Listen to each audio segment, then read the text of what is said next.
we are from Cuthbertson High School's Entrepreneurship class, and we're currently interviewing Kat Richardson, if I'm right. Yep. Do you want to introduce yourself, maybe talk about your business a little? Sure. So my name is Kat Richardson. My husband and I purchased Provisions Waxhaw in January of 2022, and so we've kind of been in business since then. My experience is in the restaurant industry, so I've been in it for like 30 years, and my husband's experience is in the retail side.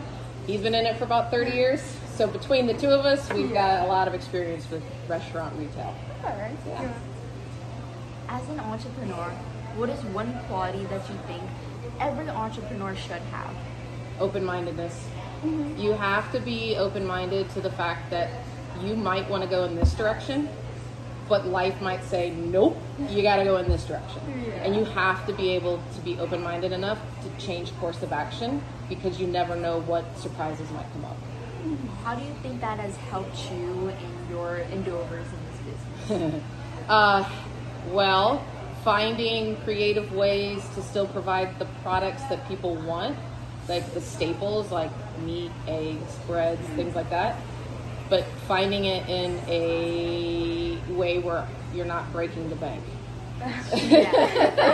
Because sometimes people might want a product that we just can't get at a reasonable price. So either the person is gonna have to pay a lot for it, or it's just not something that we can do. So you have to be able to say, I'm sorry, we can't do that. Yeah. Or, yes, we can do that. You know, it could go either way. But you have to be able to switch. Thank you for your answer. And Yeah. one last question. Of course. It's for aspiring entrepreneurs who want to open their own businesses, what do you think they should do, and what are your tips and advice for them? Learn who your business neighbors will be.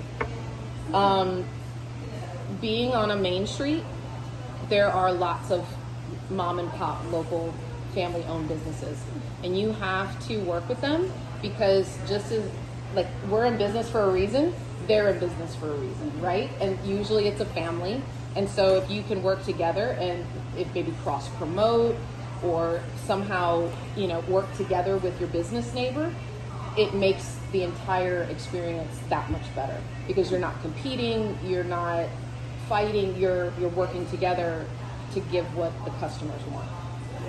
Thank you so much. Of course. I have a few questions to ask. So what are your future goals for your business, and how do you plan to achieve those? I would love for us to do more retail with other small vendors, like local vendors that don't have a storefront. That's what we provide for them. And I would love to be able to focus more on that and less on the restaurant, because people come for the food.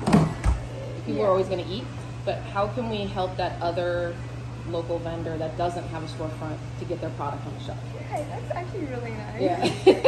And one more for me. Do you have any role models or mentors that inspire you to create this, or what you're passionate about?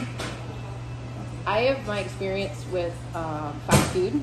I worked for Bojangles for 13 plus years, and I think one of my former managers, he really kind of opened the door for me to become more than just a store manager, but to become a multi-store manager, which then led to me being able to do this endeavor as a family-run business. So I would say he gave me the opportunity to grow, and so I learned from him how to grow. Does that make sense? Yeah, no, yeah. Sorry. Okay, these are our last two questions. Yeah. What role does